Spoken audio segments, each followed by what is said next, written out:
جمعۃ المبارک کے دن کرنے والے کام: غسل کیجئے، ناخن کاٹیے کہ جو جمعہ کے دن ناخن کاٹتا ہے انشاءاللہ وہ 10 دن تک بلاؤں سے محفوظ رہے گا۔ بالوں میں تیل لگائیے۔ الجمعۃ النور ہے سردار دلوں کا۔ خوشبو لگائیے کہ جمعہ کے دن خوشبو لگانا پیارے آقا صلی اللہ تعالی علیہ وآلہ وسلم کی سنت مبارکہ ہے۔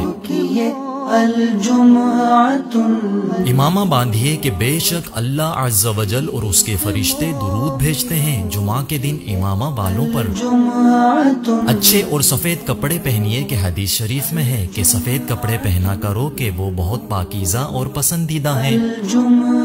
دعا کرنا کہ جمعہ کے دن دعا قبول ہونے کی ایک خاص گھڑی ہے۔ سورہ یاسین شریف پڑھنا اور درود پاک پڑھنا۔ نماز جمعہ کے لیے اول وقت میں جانا کہ یہ مستحب ہے۔ ماں باپ کی یا دونوں میں سے ایک کی قبر پر حاضری دیں۔ مریض کی عیادت کریں کہ یہ بڑی نیکی کا کام ہے۔ اللہ عز و جل ہمیں اس مبارک دن کی برکتوں سے مالا مال فرمائے، آمین بجاہ النبی الامین صلی اللہ تعالی علیہ وآلہ وسلم۔